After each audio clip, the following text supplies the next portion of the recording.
नई सौगात दी गई। जी, सबसे पहले तो मैं आपके माध्यम से समस्त सिरसा वासियों को, समस्त हरियाणा वासियों को, समस्त देशवासियों को बहुत बहुत नव वर्ष की शुभकामनाएं देती हूँ।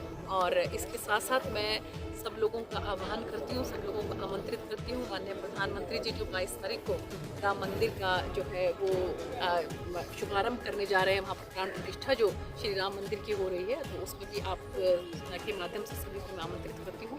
आज यहाँ पर जो है सिरसा जिले के 10 गांव जो हैं उनको हमने पानी का टैंकर जो है वो यहाँ पर दिया है, जिसमें हमारा गांव खैरे का है, जीवन नगर है, भावदीन है और जमाल है और संगर सरिस्ता है और मीरपुर है और अहमदपुर दारे वाला है और फरवाई कला है, अबूब शहर है। तो टोटल मिलाकर 10 जो गांव हैं उनमें कुछ गौशालाएं हैं और कुछ गांव के अंदर हम पानी के टैंकर दिए हैं।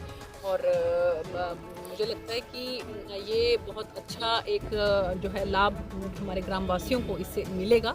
और इसके साथ साथ कम से कम भी 15 के करीब हमारे जो हैं वो और जो अवेटेड हैं और बहुत जल्द इस महीने के अंदर अंदर जो है हम कम से कम भी 15 के करीब होंगे, 15 के करीब और पानी के टैंकर जो है हम गांव में जहां भी ज़रूरत होगी उन गाँव को हम आवंटित करेंगे।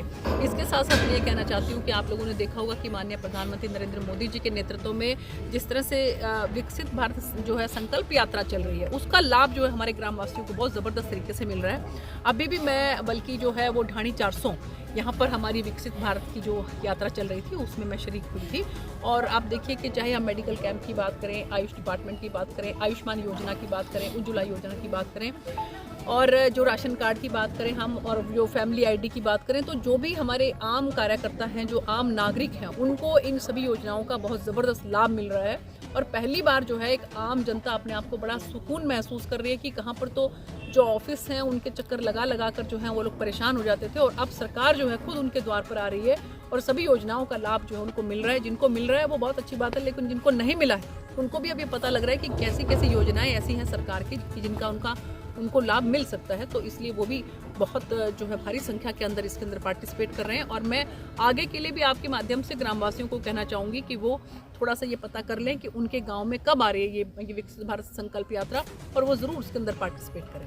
हाँ, बात की जाए तो 2024 का आगाज हो चुका है। हालांकि पूरे देशवासियों को इस साल का पूरा इंतजार था क्योंकि लोकसभा चुनाव थोड़े दिनों बाद होंगे। बीजेपी काफ़ी समय से इस साल का इंतजार कर रही है, तो क्या तैयारियां चल रही हैं लोकसभा चुनाव को लेकर? देखिए, मैं अगर आपको बताऊं कि भारतीय जनता पार्टी जो है हमारे राष्ट्रीय अध्यक्ष डॉक्टर प्रकाश नड्डा जी के नेतृत्व में जिस तरह से अपने कार्यकर्ताओं को जो है वो पूरा ऊर्जावान करके वो चलते हैं और हम लोग जो है वो 24/7 और ये समझ लो कि 12 महीने जो है वो तैयार रहते हैं। अभी आपने देखा होगा कि जिस तरह से 5 राज्यों के चुनाव थे, 3 राज्यों के अंदर जिस तरह से बम्पर जीत जो है वो भारतीय जनता पार्टी को मिली है और हर जगह पर जो है वो डबल इंजन की सरकार अब बन रही है। और हरियाणा के अंदर भी माननीय मुख्यमंत्री मनोहर लाल जी के नेतृत्व में जो है हम लोग 2 टर्म यहाँ पर पूरी कर चुके हैं और मुझे पूरी उम्मीद है कि आने वाले समय में 2024 के अंदर हमारी लोकसभा के भी चुनाव हैं और विधानसभा के भी चुनाव हैं। और मुझे पूरा उम्मीद है कि माननीय प्रधानमंत्री नरेंद्र मोदी जी के नेतृत्व में हम लोकसभा के अंदर भारतीय जनता पार्टी की सरकार बनाएंगे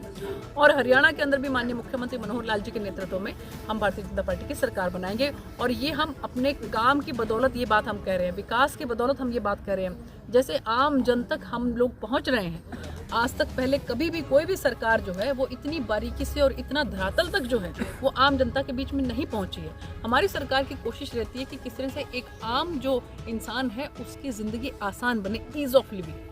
और इसी को ध्यान में रखते हुए अंत्योदय के माध्यम से हम लोग जिस तरह से आम जनता के बीच में पहुंच रहे हैं, मुझे पूरी उम्मीद है कि आने वाले समय में हिंदुस्तान के अंदर भी और हमारे हरियाणा के अंदर भी दोनों जगह पर भारतीय जनता पार्टी की सरकार बनेगी। बयान है कि हरियाणा की 10 की 10 सीटें कांग्रेस जीतेगी। ये देखिए, ऐसा कि सपने लेने के लिए कोई पैसे भी नहीं लगते और सपने लेने के लिए कोई किसी को रोक भी नहीं सकता है, तो इसलिए बिल्कुल लेने चाहिए, अच्छे सपने लेने चाहिए। लेकिन हमने जो है वो 2014 के अंदर भी जो है वो 7 सीटें जीती और उसके बाद 2019 के अंदर हमने 10 की 10 सीटें जीती और अब भी मुझे पूरी उम्मीद है कि 10 की 10 सीटें जो है वो भारतीय जनता पार्टी के खाते में जाएंगी और कमल का फूल खिलेगा। आप पार्टी द्वारा भी दावा किया जा रहा है कि हरियाणा में आप परचम लहराएंगे। आप पार्टी ने तो 5 जो राज्यों में चुनाव हुए हैं, आप वहाँ पर देख लीजिए उनका क्या हालत हुई है। जो नोटा जो है उनसे भी कम जो है उनके वोट वहाँ पर उनको मिले हैं, तो प्रतिशत आप देख सकते हैं। और उससे जो उनके दावे जो हैं, मैं फिर वही बात कहूँगी कि सपने लेने से कोई किसी को रोक नहीं सकता। लेकिन इन दिनों SYL का मुद्दा काफ़ी गरमाया हुआ है। हालांकि पिछले दिनों पंजाब और हरियाणा के मुख्यमंत्री की मुलाकात हुई थी, लेकिन कोई नतीजा नहीं निकल पाया। पंजाब का साफ तौर पर कहना है कि एक बूंद भी हरियाणा को नहीं देंगे।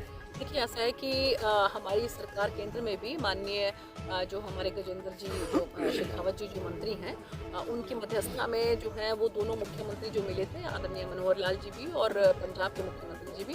लेकिन मुझे लगता है कि उनके मन में जो है वो कहीं ना कहीं कुछ ऐसा भेदभाव है। नहीं तो दो राज्य हैं और वो भी एक ही राज्य थे, उस एक राज्य में से दो राज्य 3 राज्य जो बने हैं, तो उनको एक बड़प्पन दिखाना चाहिए कि पानी पर सबका हक है। तो मुझे लगता है कि इसमें अगर जो केंद्र जिस तरह से हम मध्यस्थता कर भी रही है, तो उनको मुझे लगता है कि ये सोचना चाहिए कि हरियाणा की जो जनता है उनका भी जो है बराबर का हिस्सा उस पानी के अंदर है, और मिलकर बैठकर जो है इसका कोई ना कोई समाधान निकालना चाहिए। लोकसभा चुनाव बिल्कुल नज़दीक हैं, आप भी सांसद हैं, आपकी क्या इच्छा, आप चुनाव लड़ेंगे लोकसभा में? नहीं, क्यों नहीं लड़ूंगी।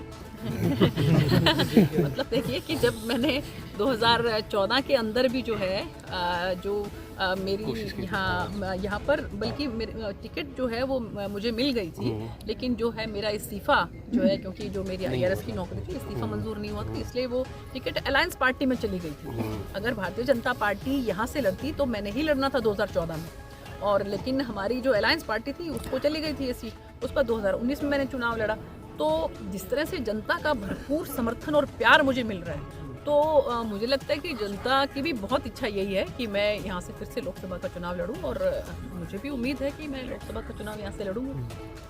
ठीक, धन्यवाद।